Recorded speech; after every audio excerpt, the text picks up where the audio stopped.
Friends, welcome back to my channel Ramya Jayant vlogs. ಇವತ್ತಿನ ವಿಡಿಯೋದಲ್ಲಿ ಗಣೇಶ ಚತುರ್ಥಿಯ ಹಬ್ಬ ಆರಂಭವಾಗುವುದಕ್ಕೂ ಮುನ್ನ ಮನೆಗೆ ಜೇಡಿ ಮಣ್ಣನ್ನು ತೆಗೆದುಕೊಂಡು ಬರಲಾಗುತ್ತದೆ. ಅದು ಯಾಕೆ, ಹೇಗೆ ಅನ್ನೋದನ್ನು ಈ ವಿಡಿಯೋ ಮೂಲಕ ನೋಡೋಣ. ಗಣೇಶ ಚತುರ್ಥಿ ಹಬ್ಬ ಆರಂಭವಾಗುವುದಕ್ಕೂ ಮುನ್ನ ಮನೆಗೆ ಜೇಡಿ ಮಣ್ಣನ್ನು ತೆಗೆದುಕೊಂಡು ಬರಲಾಗುತ್ತದೆ. ಇದು ಕೇವಲ ಗಣೇಶನ ವಿಗ್ರಹ ತಯಾರಿಕೆಯ ಭಾಗ ಮಾತ್ರವಲ್ಲ, ಗಣೇಶನನ್ನು ಮನೆಗೆ ಆಹ್ವಾನಿಸುವ ಒಂದು ರೂಪವಾಗಿದೆ. ಆಧ್ಯಾತ್ಮಿಕ ಸಂಪ್ರದಾಯದ ಒಂದು ಭಾಗವಾಗಿದೆ. 2025ರ ಗಣೇಶ ಚತುರ್ಥಿಗೂ ಮುನ್ನ ಮನೆಗೆ ಮಣ್ಣನ್ನೇಕೆ ತರಬೇಕು ಗೊತ್ತಾ?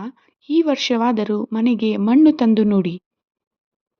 ಗಣೇಶ ಚತುರ್ಥಿ ಬಂತೆಂದರೆ ಸಾಕು, ಎಲ್ಲೆಲ್ಲೂ ಸಂಭ್ರಮ, ಸಡಗರ ಮನೆ ಮಾಡಿರುತ್ತದೆ.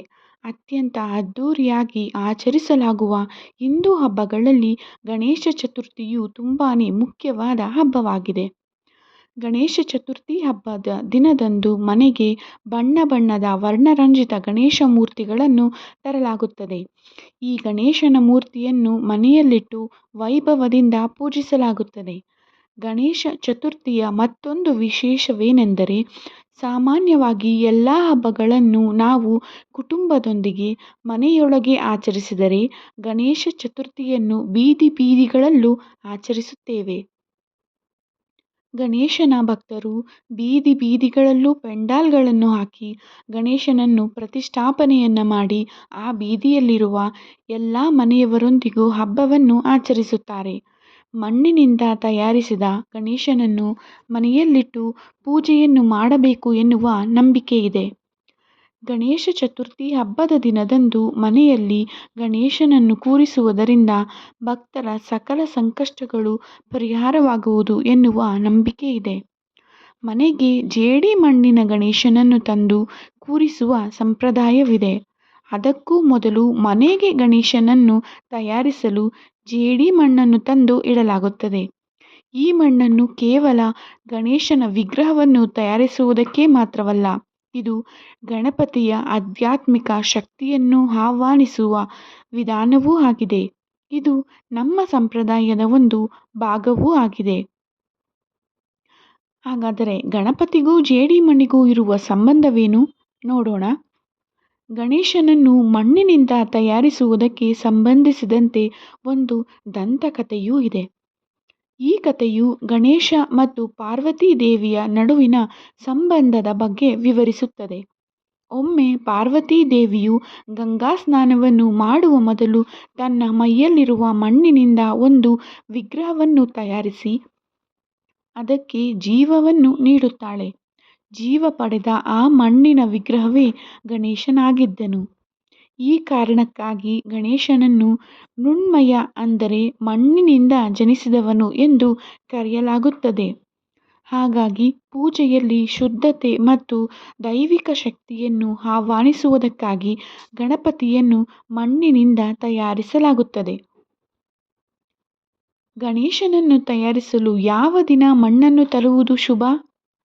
ಶ್ರಾವಣ ಮಾಸದ ಶುಕ್ಲ ಪಕ್ಷದ ಚತುರ್ಥಿ ತಿಥಿಗಿಂತಲೂ ಮೊದಲು ಯಾವ ದಿನದಂದು ಶುಭ ಮುಹೂರ್ತವನ್ನು, ಅಂದರೆ ಆ ದಿನದ ಶುಭ ಗಳಿಗೆಯನ್ನು ನೋಡಿಕೊಂಡು ಆ ಸಮಯದಲ್ಲಿ ಮಣ್ಣನ್ನು ಮನೆಗೆ ತೆಗೆದುಕೊಂಡು ಬರಬಹುದು. ನೀವು ಮಣ್ಣನ್ನು ಮನೆಗೆ ತೆಗೆದುಕೊಂಡು ಬರುವಾಗ ಓಂ ಗಣಪತಯೇ ನಮಃ ಎನ್ನುವ ಗಣಪತಿ ಮಂತ್ರವನ್ನು ಪಠಿಸಬೇಕು.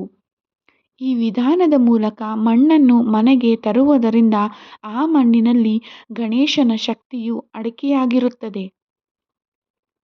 ಅನೇಕ ಸ್ಥಳಗಳಲ್ಲಿ ಈ ಮಣ್ಣನ್ನು ನದಿಗಳ ದಡದಿಂದ, ಹೊಲಗಳಿಂದ ಅಥವಾ ಶಿವ ದೇವಾಲಯದ ಬಾಗಿಲಿನ ಬಳಿಯಿಂದ ತೆಗೆದುಕೊಂಡು ಬರಬೇಕಾಗುತ್ತದೆ. ಏಕೆಂದರೆ ಅವುಗಳನ್ನು ಪವಿತ್ರ ಮತ್ತು ಸಕಾರಾತ್ಮಕ ಶಕ್ತಿಯ ಕೇಂದ್ರವೆಂದು ಪರಿಗಣಿಸಲಾಗಿದೆ. ಹಾಗಾದರೆ ಈ ಮಣ್ಣನ್ನು ಮನೆಯಲ್ಲಿ ಇಡುವುದರಿಂದ ಸಿಗುವ ಪ್ರಯೋಜನಗಳೇನು? ಈ ಮಣ್ಣನ್ನು ಮನೆಯಲ್ಲಿ ಇಡುವುದರಿಂದ ನಕಾರಾತ್ಮಕ ಶಕ್ತಿಗಳು ದೂರವಾಗುವುದು. ಮನೆಯೊಳಗೆ ಮಣ್ಣನ್ನು ತರುವುದರಿಂದ ಕುಟುಂಬದಲ್ಲಿ ಸಾಮರಸ್ಯ ಮತ್ತು ಐಕ್ಯತೆಯು ವೃದ್ಧಿಯಾಗುವುದು. ಈ ಮಣ್ಣನ್ನು ಮನೆಯಲ್ಲಿ ಇಡುವುದರಿಂದ ಮನೆಯಲ್ಲಿ ದೈವಿಕ ಶಕ್ತಿಯು ನೆಲೆಯೂರುವುದು. ಎಲ್ಲ ಕಾರ್ಯಗಳಲ್ಲೂ ಯಶಸ್ಸು ಲಭಿಸುವುದು. ಈ ಮಣ್ಣನ್ನು ಮನೆಯಲ್ಲಿ ಇಡುವುದರಿಂದ ಮನೆಯಲ್ಲಿನ ಅಡೆತಡೆಗಳು ನಾಶವಾಗುವುದು. ಇದು ಮನೆಗೆ ಗಣೇಶನ ಆಗಮನದ ಸೂಚನೆಯೂ ಆಗಿದೆ. ಗಣೇಶ ಚತುರ್ಥಿಯನ್ನು ಆಚರಿಸುವುದಕ್ಕೂ ಮುನ್ನ ಮನೆಗೆ ಮಣ್ಣನ್ನು ತರುವುದು ಗಣೇಶನು ಮನೆಗೆ ಆಗಮಿಸಿದ್ದಾನೆ ಎಂಬುದರ ಸೂಚನೆಯನ್ನು ನೀಡುವುದಾಗಿದೆ.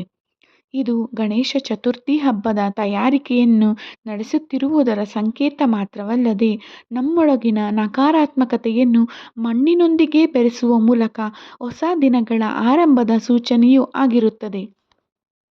ಹಾಗಾದರೆ ಶುಭ ಸಂಕೇತವಾಗಿ ನೀವು ಹಬ್ಬಕ್ಕೂ ಮುಂಚೆ ಜೇಡಿ ಮಣ್ಣನ್ನು ತರುತ್ತೀರಾ ಅಲ್ಲವೇ? ಮುಂಚಿತವಾಗಿ ಎಲ್ಲರಿಗೂ ಗೌರಿ ಗಣೇಶ ಹಬ್ಬದ ಶುಭಾಶಯಗಳು. ನಿಮಗೆ ಈ ವಿಡಿಯೋ ಇಷ್ಟ ಆಗಿದ್ದರೆ ದಯವಿಟ್ಟು ಕಮೆಂಟ್ ಮಾಡಿ ಮತ್ತು ಲೈಕ್ ಮಾಡಿ, ಶೇರ್ ಮಾಡೋದನ್ನು ಮರಿಬೇಡಿ. ಹಾಗೆಯೇ ಸಬ್ಸ್ಕ್ರೈಬ್ ಮಾಡ್ಕೊಳ್ಳಿ. ಧನ್ಯವಾದಗಳು.